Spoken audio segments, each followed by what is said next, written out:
안녕하세요. 책데이트 시간입니다. 오늘 소개해드릴 책은 아주 세속적인 지혜라는 책입니다. 발타자르 그라시안 지음 강정선 옮김 페이지 2에서 나온 책입니다. 아무리 선한 사람이라도 현실 감각이 없고 타인에 대한 배려가 없다면 다른 이들에게 피해를 줍니다. 선한 의도가 있기 전 나 자신을 단단하게 세울 현실적인 지혜가 있어야 하는데요. 이 책은 행복과 성공이라는 가장 보편적인 삶의 목표를 이루는 데 필요한 현실적인 지혜를 담은 책입니다. 400여 년 전의 현인 발타자르 그라시안이 전하는 지혜를 통해 인생을 바꿀 힌트를 얻을 수 있는데요. 몇 가지만 살펴보겠습니다. 행운의 때를 알라.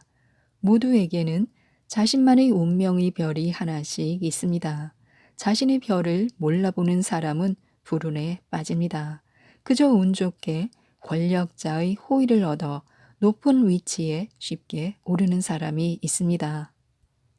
이런 사람은 특별한 이유 없이 그저 운명이 허락했기 때문에 큰 힘을 들이지 않고도 자신의 위치를 잘 유지합니다.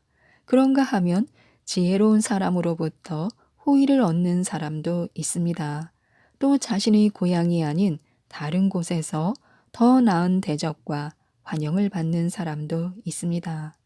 정작 자신의 능력이나 자질에는 변화가 없는데도 다른 직장이나 장소에 갔을 때 더 많은 행운이 찾아올 때도 있습니다. 행운의 여신은 방법과 때를 가르쳐 주지 않습니다. 따라서 사람은 자신의 재능뿐만 아니라 자신의 운, 때를 알아야 합니다. 운에 따라 많은 것을 잃기도 하고 얻기도 하기 때문입니다. 다른 별과 혼동하지 않도록 주의하면서 자신을 이끄는 운명의 별을 따라가야 합니다. 다른 별을 따라가면 아무리 큰 소리로 경고해도 알아채지 못하고 잘못된 길로 들어서기 쉽기 때문입니다. 지혜롭게 무시하는 법을 알라. 원하는 것을 무시하는 척하면 쉽게 얻을 수 있습니다. 모두가 갖기를 원하는 것은 가지기 힘들지만 아무도 쳐다보지 않는 것은 쉽게 가질 수 있습니다. 세상의 모든 것은 영원의 그림자입니다. 이 그림자는 영원의 속성을 공유합니다. 영원은 자신을 쫓는 사람으로부터 도망가지만 자신에게서 도망가는 사람은 끝까지 쫓아갑니다. 세상 일도 마찬가지인데요. 따라서 무시가 가장 교묘한 복수 방식이 됩니다. 지혜로운 사람은 절대로 자신을 방어할 때 펜을 쓰지 않습니다. 펜은 언제나 흔적을 남기기 마련이며 공격한 사람에 대한 처벌보다는 관심이라는 결과를 낳기 때문에요. 평범한 사람은 위대한 사람을 대적하여 악평이라도 얻으려 꾀를 씁니다. 자신의 능력으로는 절대로 유명해질 수 없기 때문에 위대한 사람의 관심이라도 얻으려는 것입니다. 망각만큼 잔인한 복수도 없습니다. 그들의 무가치함은 망각을 통해 묻혀버립니다. 따라서 많은 사람이 잊히지 않으려 위험을 무릅쓰고 다른 사람의 호기심을 자극합니다. 하지만 추문에 맞서 싸워봤자 손해와 불신만 얻을 뿐입니다. 이것만큼 적을 기쁘게 하는 일도 없습니다. 이런 추문의 그림자가 명성을 없앨 수는 없지만 흠집을 남겨 흐리게 할 수는 있습니다. 어리석은 실수는 하나로 족하다. 실수 하나면 될 것을 둘로 만들지 말아야 합니다. 우리는 어리석은 짓 하나를 무마시키려 또 다른 어리석은 짓을 저지릅니다. 무례함을 봐주려다 쉽게 다른 무례함을 낳기도 합니다. 어리석음은 거짓과 유사합니다. 하나의 어리석음과 거짓을 떠받치기 위해서는 더 많은 어리석음과 거짓이 필요합니다. 가장 최악은 어리석음을 놓고 싸우는 것입니다. 그리고 실수 자체보다 실수를 감출 줄 모르는 뻔뻔함이 더 나쁩니다. 어리석은 행동은 다른 어리석은 행동을 낳습니다. 지혜로운 사람은 한 번의 실수는 허용해도 두 번은 절대 허용하지 않습니다. 아집이 아닌 사실을 바탕으로 행동하라. 아집은 정념에 사로잡혀 정신이 제 역할을 못할 때 나타납니다. 아집이 강한 사람은 모든 일을 싸움으로 만듭니다. 이런 사람은 강도와 같아서 교제할 때 주의해야 합니다. 또 무조건 이겨야 하기 때문에 평화롭게 지내는 법을 모릅니다. 하지만 이런 사람의 괴팍한 태도가 사람들이 눈에 드러나면 아무도 그와 함께 하려고 하지 않습니다. 그렇게 아집에 사로잡힌 사람은 아무것도 성공하지 못하고 문제에 뒤덮이고 하는 일마다 실망만 안게 됩니다. 이런 사람은 피하는 게 상책입니다. 일의 성질을 잘 파악하여 요령 있게 해결하라. 모든 사물은 부드러운 면과 거친 면을 함께 지닙니다. 실타래도 어떻게 푸느냐에 따라 잘 풀릴 때도 있고 더 엉켜 버릴 때도 있습니다. 요령만 알면 쉽게 해결할 수 있는 일도 잘못하면 고통스러운 일이 될 수 있다는 사실을 기억해야 합니다. 영리한 사람은 쉽게 풀리는 쪽을 잘 찾아냅니다. 같은 사물이라도 어떤 불빛 아래에 있느냐에 따라 다르게 보입니다. 따라서 제일 잘 보이는 쪽을 선택하고 좋은 점과 나쁜 점을 맞바꾸지 말아야 합니다. 모든 일이 잘 풀리는 사람도 있고 항상 뜻대로 되지 않는 사람도 있습니다. 타고난 성질을 잘 보고 쉽게 풀리는 지점을 잘 찾을 수 있어야 불행으로부터 자신을 지킬 수 있습니다. 이것이 시대와 상황을 막론하고 중요하게 여겨야 할 삶의 법칙입니다. 인생을 3일이라고 생각하고 지혜롭게 계획하라. 삶을 계획할 때는 운에 맡기지 말고 신중하게 앞을 내다보며 계획해야 합니다. 즐겁지 않다면 쉽게 지칩니다.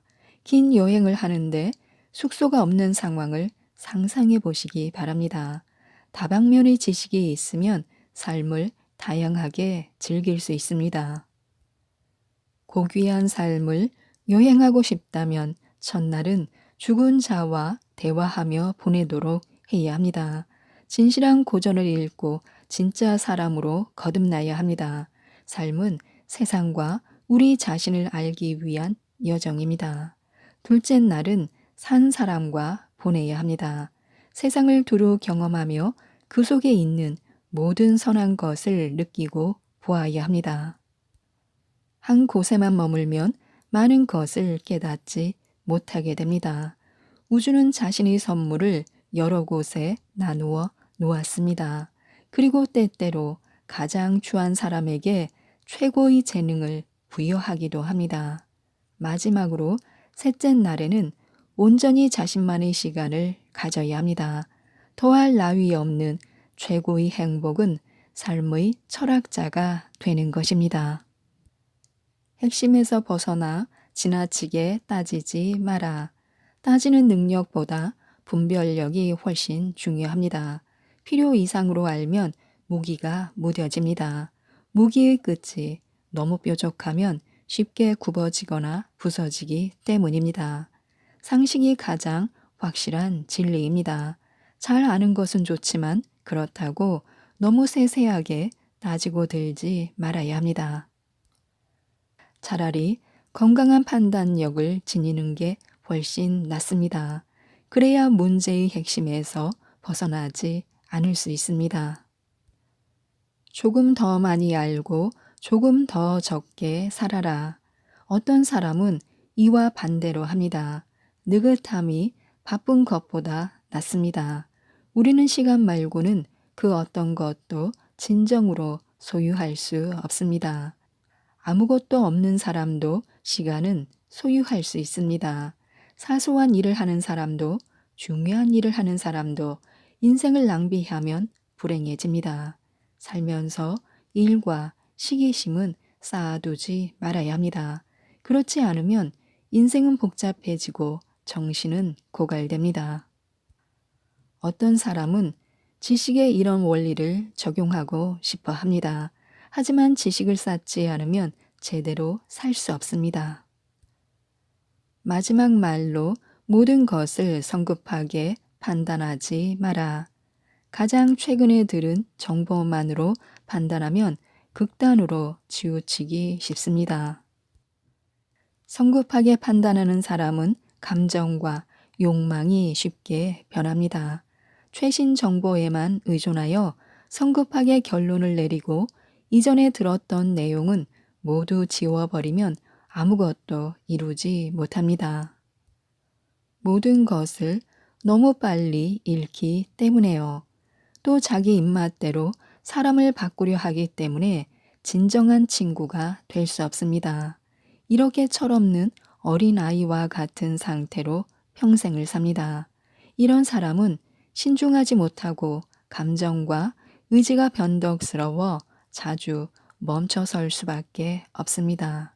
그리고 이리저리 비틀거리다 인생이 끝나버립니다.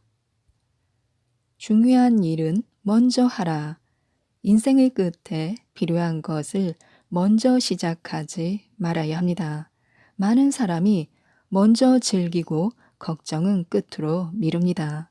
하지만 가장 핵심적인 것을 먼저 하고 부수적인 것은 나중에 여유가 있을 때 처리하도록 해야 합니다. 어떤 사람은 싸우기도 전에 이기려고 합니다. 별로 중요하지 않은 일을 먼저 배우고 명성을 가져다 줄 공부는 삶의 뒷전으로 미루곤 합니다. 이제 막 운때가 시작되었는데 인생의 극장에서 퇴장해야 하는 사람도 있습니다. 인생도 지식과 마찬가지로 이루는 방식이 중요한 법입니다. 잊어야 할 일은 빨리 잊어라. 망각해야 합니다. 이것은 기술이라기보다 운의 문제에 가깝습니다. 우리는 잊어야 할 것을 가장 잘 기억하고 기억해야 할 것은 잘 있습니다. 기억이란 제멋대로여서 가장 필요할 때는 나타나지 않습니다. 또한 기억은 어리석어서 원하지 않는 곳에 자신의 모습을 드러냅니다. 고통스러운 일을 떠올릴 때는 적극적으로 참여하지만 즐거운 일을 회상하려 하면 게으름을 피웁니다. 나쁜 일을 당했을 때 필요한 치료제는 그 사건을 잊는 것입니다. 좋은 기억을 떠올리는 습관도 꼭 필요합니다. 기억은 사람을 천국으로 지옥으로도 데려다 주기 때문에요. 단순한 일에도 행복할 줄 아는 사람은 굳이 망각하려 애쓰지 않아도 됩니다. 잘 모르는 길을 갈 때는 가장 안전한 길을 선택하라. 남 다르다고 칭찬받지는 못하더라도 확실한 사람으로 여겨질 수는 있습니다. 잘 알면 원하는 대로 행동해도 됩니다. 하지만 잘 모르는데도 굳이 위험한 길을 선택하면 파멸하기 쉽습니다. 잘 모르겠으면 옳은 길을 선택하면 됩니다. 이미 보장된 길은 실패할 확률이 적기 때문에요. 또 아는 것이 적으면 왕도를 선택하면 됩니다. 잘 알든 모르든 독특한 것보다 안정적인 것을 선택하는 사람이 영리한 사람입니다. 뛰어난 사람의 세 가지 특징. 뛰어난 사람은 깊고 이성적인 생각, 풍부한 능력, 유쾌하며 정제된 안목이라는 세 가지 선물을 하늘로부터 부여받습니다. 좋은 생각보다는 상황에 맞는 올바른 생각이 더 좋습니다. 모름지기 생각이 생각에만 그치면 쓸모없습니다. 생각에만 그치지 않는 올바른 판단력은 이성적인 생각에서 나옵니다. 사람은 20대에는 의지가, 30대에는 지성이, 40대에는 판단력이 최고조에 달합니다. 어두운 밤에도 잘 볼 수 있는 고양이의 눈처럼 빛나는 이성을 지닌 사람은 가장 어두울 때 가장 분명하게 생각합니다. 또 상황을 잘 파악하는 능력은 최고로 복된 능력입니다. 이를 통해 매 순간 가장 필요한 것을 재빨리 생각해내기 때문에 많은 것을 얻습니다. 마지막으로 유쾌한 안목이 있으면 삶이 풍요로워집니다. 지금까지 이 책에 대해서 말씀드렸는데요. 매일매일 더 나은 사람, 더 나은 인생이 될 수 있도록 이 책 아주 세속적인 지혜를 꼭 한번 읽어보시고 모든 분들이 행복하셨으면 좋겠습니다. 이상 책데이트였습니다. 감사합니다.